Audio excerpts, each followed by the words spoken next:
بسم اللہ الرحمن الرحیم۔ ناظرین، کیا آپ کو معلوم ہے کہ چاند اور سورج کو بھی جہنم میں ڈالا جائے گا؟ ایسا کیوں کیا جائے گا؟ جاننے کے لیے ویڈیو کو مکمل دیکھیے۔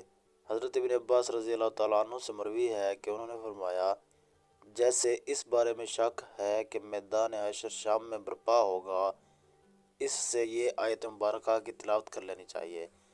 رسول پاک صلی اللہ علیہ وآلہ وسلم نے انہیں اس دن فرمایا تھا کہ تم چلے جاؤ۔ انہوں نے پوچھا کہ کہاں؟ تو آپ صلی اللہ علیہ وسلم نے فرمایا، ارض محشر کی طرف۔ حضرت معاویہ بن حیدر رضی اللہ تعالیٰ عنہ سے روایت ہے کہ آپ صلی اللہ علیہ وآلہ وسلم نے ارشاد فرمایا کہ تم اس طرف جمع کیے جاؤ گے، اور آپ صلی اللہ علیہ وآلہ وسلم نے ملک شام کی طرف اشارہ فرمایا۔ حضرت سمرہ بن جندب رضی اللہ تعالیٰ عنہ سے روایت ہے کہ آپ صلی اللہ علیہ وآلہ وسلم نے فرمایا، تم بیت المقدس کی طرف محشور ہوگے، اور پھر تم قیامت میں جمع ہوگے۔ حضرت وہاب رحمۃ اللہ علیہ فرماتے ہیں کہ اللہ تعالیٰ نے بیت المقدس سے فرمایا تھا کہ میں تجھ پر اپنا عرش رکھوں گا، اور تیری طرف اپنی مخلوق کو محشور کروں گا، اور تیرے پاس داؤد علیہ السلام سوار ہو کر آئیں گے۔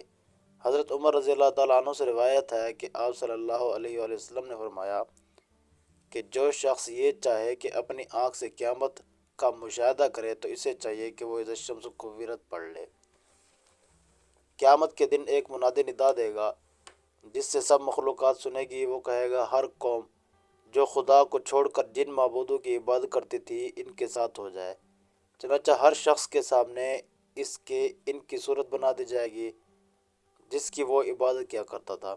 ایک فرشتے کی شکل حضرت عزیز علیہ السلام جیسی، اور ایک فرشتے کی شکل حضرت عیسیٰ ابن مریم علیہ السلام جیسی بنا دی جائے گی۔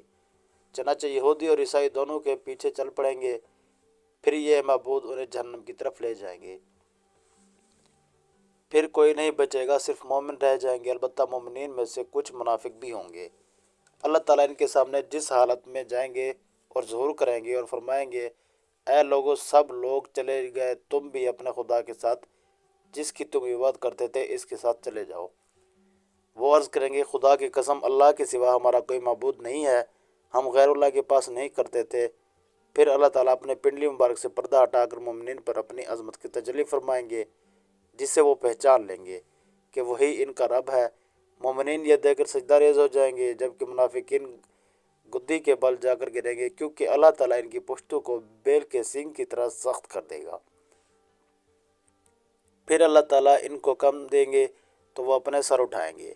حضرت ابن عباس رضی اللہ تعالیٰ عنہ سے روایت ہے کہ سیدنا ابوبکر صدیق نے عرض کیا کہ یا رسول اللہ، میں دیکھ رہا ہوں کہ آپ صلی اللہ علیہ وآلہ وسلم بوڑھے ہو رہے ہیں۔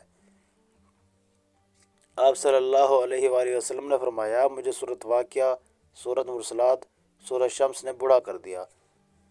حضرت ابو مریم رضی اللہ تعالیٰ عنہ سے روایت ہے کہ آپ صلی اللہ علیہ وآلہ وسلم اذا الشمس کو مطلب یہ بیان کیا کہ سورج کو بے نور کر کے دوزخ میں ڈال دیا جائے گا، اور اذا النجوم انقطعت کا مطلب یہ بیان کیا کہ ستاروں کو توڑ کر جہنم میں ڈال دیا جائے گا، اور ہر اس معبود کو جس کی خدا کی سوا پرستش کرتے تھے دوزخ میں ڈال دیے جائیں گے، سوائے عیسیٰ علیہ السلام اور ان کی والدہ کے۔ حضرت ابن عباس سے روایت ہے کہ اللہ تعالیٰ سورج، چاند، ستاروں کو قیامت کے دن سمندر میں پھینک کر ان کی روشنی کو مسخ کر دیں گے۔ پھر اللہ تعالیٰ مغرب کی طرف سے ہوائیں چلائیں گے جو سمندر کو بھڑکا کر آگ میں بدل دیں گے، اور بعض حضرات نے یہ فرمایا کہ جب سورج کو سمندر میں پھینکا جائے گا تو اس سے سمندر کھول اٹھے گا اور پھر آگ میں تبدیل ہو جائے گا۔ حضرت ابو ہریرہ رضی اللہ تعالیٰ عنہ سے روایت ہے کہ قیامت کے دن سورج اور چاند بے نور کر دیے جائیں گے۔ حضرت ابی ابن کعب رضی اللہ تعالیٰ عنہ فرماتے ہیں کہ قیامت سے پہلے 6 نشانیاں ظاہر ہوں گی کہ لوگ بازاروں میں چل پھر رہے ہوں گے کہ سورج کی روشنی بجھ جائے گی کہ ابھی وہ اسی حالت میں ہوں گے کہ پہاڑ زمین پر گر پڑیں گے اور زمین لرزنے لگے گی، جنات گھبرا کر انسانوں کی طرف اور انسان گھبرا کر جنات کی طرف بھاگیں گے، جانور، پرندے، درندے ایسے آپس میں خلط ملط ہو جائیں گے۔ ارشاد خداوندی ہے جس کا مطلب یہ ہے جب جنگل کے جانوروں میں رول پڑ جائیں گے، یعنی ایک دوسرے میں وہ مل جائیں گے، اور جب بیاتی اونٹنیاں چھٹتی پھریں گی، جب دریا جھونکے جائیں گے، اس وقت جنات انسانوں سے کہیں گے ہم تمہیں کہتے ہیں کہ سمندر کی طرف چلو۔ جب وہ وہاں پہنچیں گے تو آگ نظر آئے گی جس سے شعلے اٹھ رہے ہوں گے۔ لوگ اسی حالت میں ہوں گے کہ اچانک زمین پھٹ کر ساتھ زمین سے جا لگے گی